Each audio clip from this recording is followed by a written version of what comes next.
You're the owner of a small business, which means you're also the tech guy, and HR, and personal assistant, and head honcho, and intern.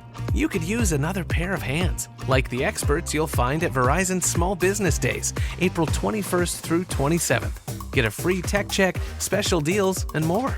Call 1-800-483-4428 or visit verizon.com/smallbusiness to book your appointment. Verizon Business.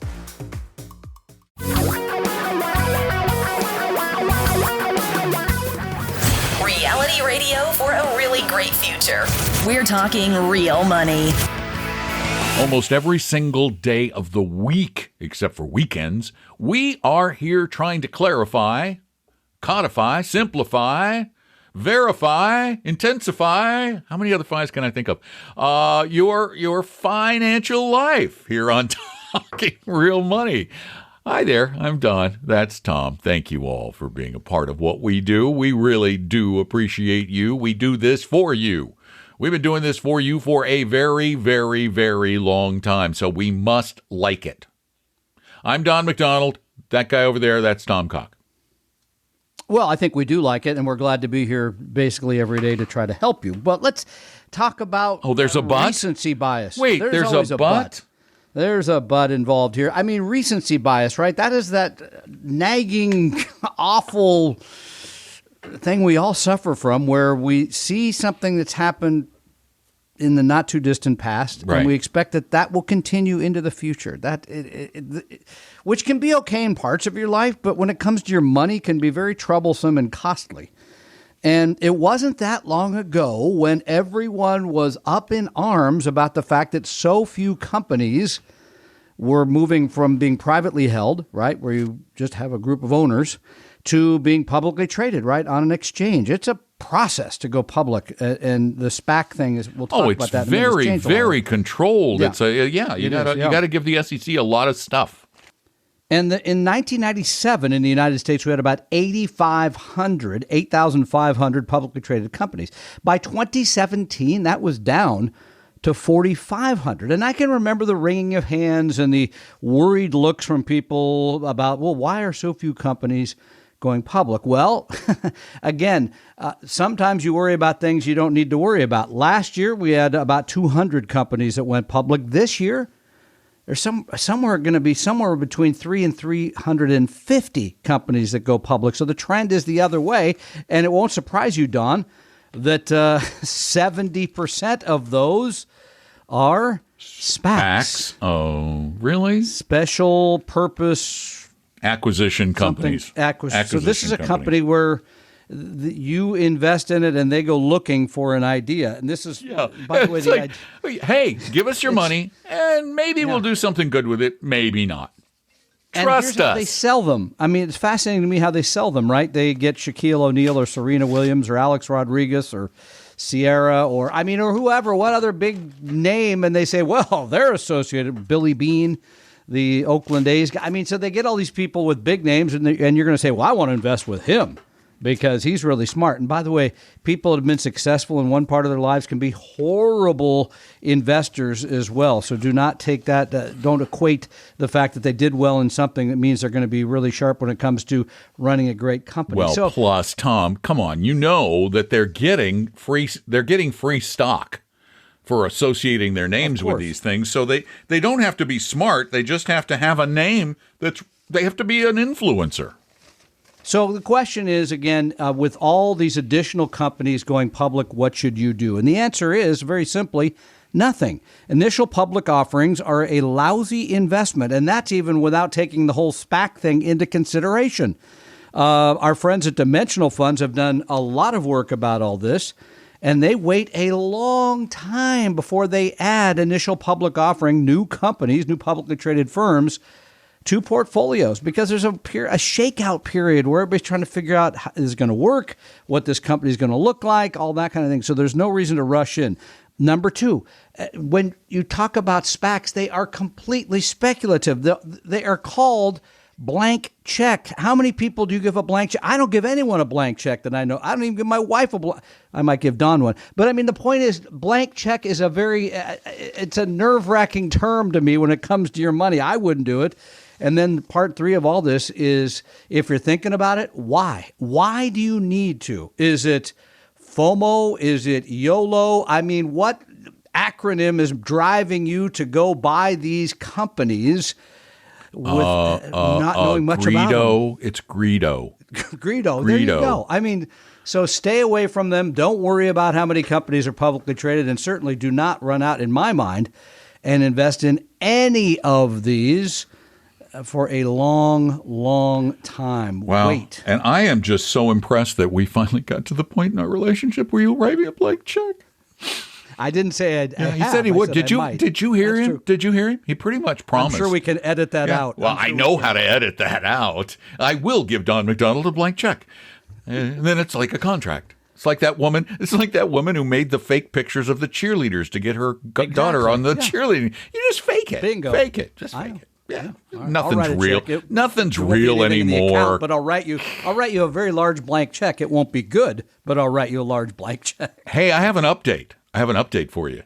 Yeah. Yesterday we had the woman with the question about the DSIP at Wells Fargo, which is a stock picking plan where they pick a group of stocks that they think are going to outperform in the future and pay bigger dividends and whatever. And we were trying to find the fee. Well, it took me this long to find it. I went through almost every Wells Fargo document I could find. And I finally turned this one up. And you're going to love this story, Tom. This document is called the Wrap Free Zone. Fee brochure for separately managed accounts at Wells Fargo. And I am going through this thing, and I finally found the DSIP plan. And then I went to the table of contents. Now, if you go to the table of contents of Vestory's disclosure document, we have our fees in one tiny little paragraph on like page 4 or something. Okay. Or actually, it's now Appella. One little paragraph. Their fee, easy to find. Their fee explanation starts on page 4 and ends on page 24. They have that sounds like 20 pages. Pages of fee explanation. And I read through all of that until I found it finally. Then the woman who has this account is not going to like to hear this. She's not going to like hearing this. They charge 2.5% per year. Good Lord. That's what their disclosure document says. Could they charge less? Yes. Are they? Doesn't sound like. And they have a $1,000 minimum annual fee.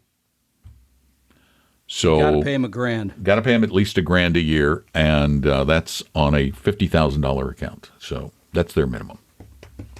So that's crazy. Yeah, really, really stupidly high. It's ridiculous. Now, we have a question. We get questions sent in a lot of ways. You can call them in at 855-935-TALK and leave it on the answering computer, and we'll get to those. Or you can type it in at talkingrealmoney.com on the contact form, or you can speak it in at talkingrealmoney.com on the contact form. Kind of like, well, here's an example. Hi, Tom and Don. This is Beth from Pennsylvania. I have 2 questions for you. One is, my husband is 20 years older than me. I am 57. He's 77. He's retired and collects Social Security. He retired at 65, 1 year before his full retirement age. I would like to retire at 65. If we have I will collect a pension, and between that and his Social Security, we would be fine until I reach 70 and I could let my Social Security grow. My first question is, if he passes away before then, can I collect any portion of his Social Security between the ages of me being 65 and 70 to let mine grow? Okay, I'm going to stop it right there and let us answer the first question. This is always confusing because Social Security has many, many rules. And I believe the answer is yes, once you reach your full retirement age. Yeah. When you're dealing with the government and that Social Security, you know it's not going to be easy to figure out.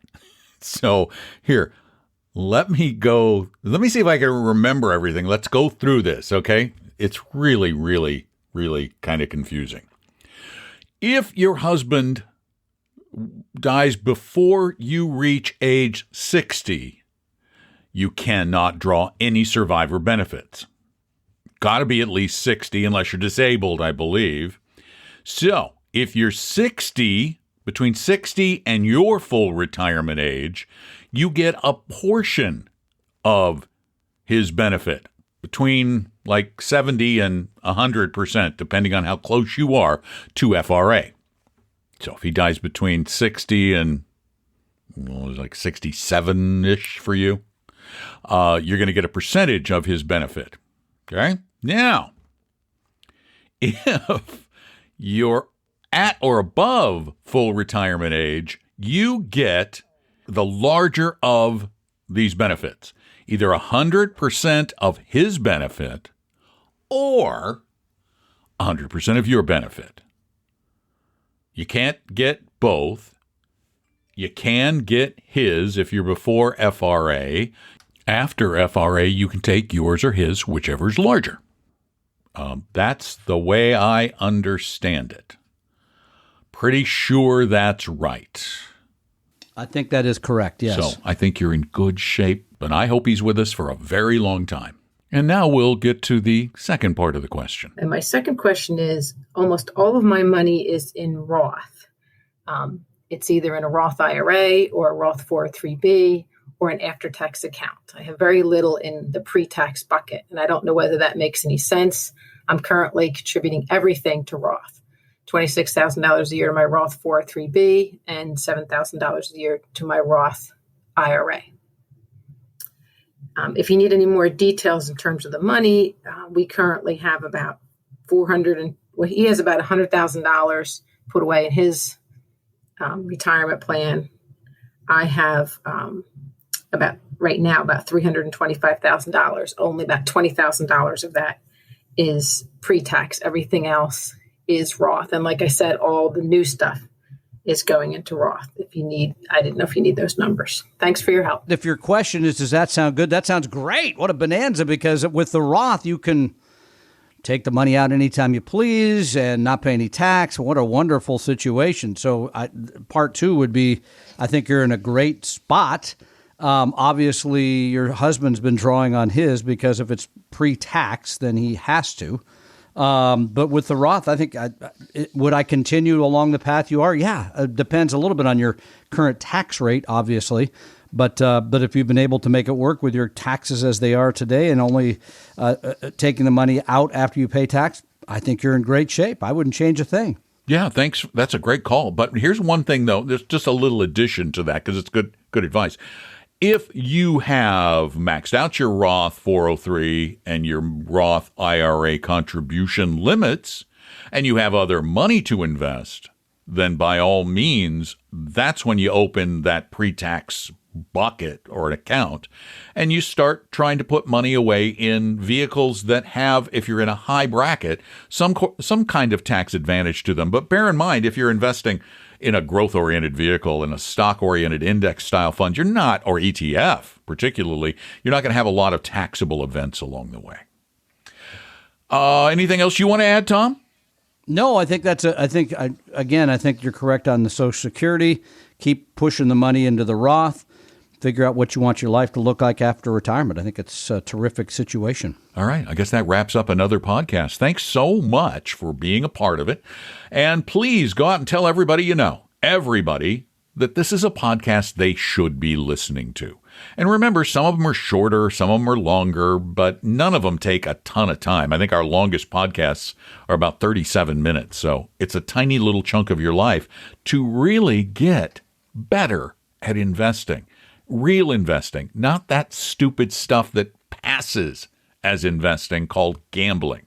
So tell a friend. Remember to call us at 855-935-TALK. If you like what you hear, leave us a review. Lots of good ones have gone up recently. And we'll talk to you again really soon. I'm Don. That's Tom. We hang out here talking real money. Talking real money. We hope you realize that the information provided on Talking Real Money is for educational and hopefully enjoyable purposes only. Providing personalized financial planning or investing advice takes time, so please consult with a really good fee-only fiduciary investment, tax, or legal advisor. We know a good one. Investing must always involve risk. In other words, you can and probably will lose money at times. Also, as much as you want it, no one can accurately and consistently predict the future. So past performance doesn't tell you a darn thing about what the future will bring. Unlike many other programs that say something similar, Talking Real Money is not trying to get you to buy or sell any financial products or securities. Instead, the program is provided as a public service by Vestry, a fee-only registered investment advisor. Thanks for listening, and please visit TalkingRealMoney.com for more information and disclosures. That's a wrap.